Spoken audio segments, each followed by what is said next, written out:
PSN ini dampak positif sama negatifnya lebih banyak negatifnya sebenarnya kalau dari sudut pandang kebudayaan. Nah, Kenjeran sebagai wilayah pesisiran itu punya ekologi kultural. Jadi ada yang namanya potret kebudayaan masyarakat pesisir, di mana nelayan itu melahirkan kesenian-kesenian dan kebudayaan yang seharusnya dijaga oleh pemerintah sebagai sebuah sumber kekuatan manusia yang berkebudayaan.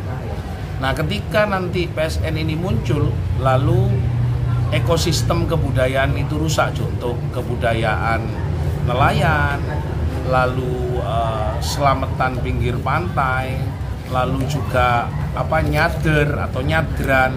Nah, ketika yang keempat itu adalah perilaku sosial masyarakat tentang kebudayaan perahu menjadi rusak, maka yang terjadi kultural akan menjadi berubah. Itu yang masalah sumber daya manusia.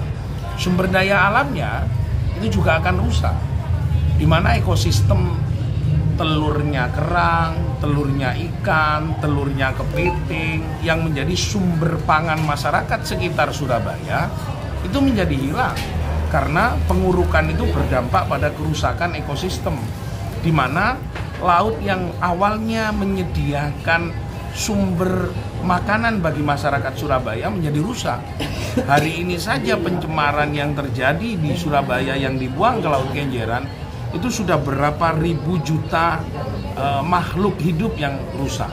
Kemarin ada penyedotan pasir bercampur air laut yang nggak tahu itu kapalnya siapa, yang sampai kita sama-sama memprotes pada waktu itu karena ditengarai itu mengambil semua unsur yang ada di dalam pasir dan laut tersebut.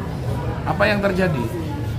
1 tahun terakhir, 2 tahun terakhir setelah itu akhirnya jumlah kerang yang harus didapatkan oleh masyarakat Kenjeran menjadi hilang. Dan yang kedua, masyarakat nelayan harus sampai mencari ikan sampai ke daerah Pasuruan dan Probolinggo. Naif kan? Harusnya Surabaya sangat banyak jumlah ikan, kerang hijau, kerang tiram, kerang yang muncung itu semuanya habis.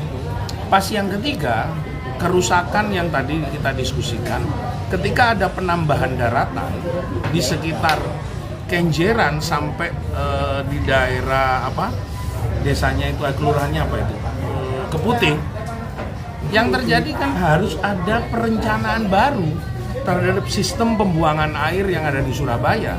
Kalau gorong-gorong Surabaya itu di sini rendah, lalu di sana ada daratan, apa nggak balik air yang dari laut atau air yang dari sini, karena tingginya daratan yang ada di sana sangat luar biasa, maka tidak lagi kebanjiran, tapi Surabaya tenggelam. Artinya kita harus mikir lagi, bukan solusinya selalu pompa, tapi kalau semua PSN ini tidak betul-betul hati-hati dalam mengambil langkah kebijakan, 3 aspek ini akan rusak. Ekosistem laut, sumber daya manusia, dan lingkungan ciptaan baru yang dilakukan oleh pemerintah pusat tanpa memperhitungkan dan memperhatikan lingkungan kota Surabaya.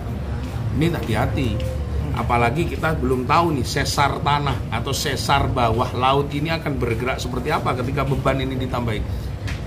Saya bilang bahwa closing keseimbangan, close-nya perimbangan antara laut dan air ini juga harus ditata, tidak sengawur-ngawurnya orang karena urusan pertumbuhan ekonomi, pengembangan masyarakat, proses pemindahan kelompok-kelompok klaster masyarakat. Ini kan apa yang terjadi di barat kumpulannya masyarakat itu, yang di timur kumpulannya masyarakat seperti itu. Nah, kita yang orang Surabaya asli akan mengalami peristiwa apa? Pemunahan secara ekosistem, perusakan secara kultural, dan perusakan secara ekosistem. Nggak tahu apa yang akan terjadi lagi nanti, tapi saya sudah ngasih rambu-rambu akan terjadi 3 kerusakan secara masif di Surabaya. Pemkot harusnya mengkaji ulang. Artinya, ini anggap saja memang Pemkot tidak mampu ya menarik investasi besar di luar proyek yang sudah matang 72 triliun ini. Tapi sebenarnya kan masih bisa. Kalau memang Pemkot tidak kreatif, ya harusnya tidak mengorbankan masyarakat dari dampak kreativitasnya dari pemerintah pusat kepada Surabaya, tapi dikaji lagi nih, kalau dampak kerusakannya kepada masyarakat, kepada lingkungan, dan proses tumbuh kembang kebudayaan di sana.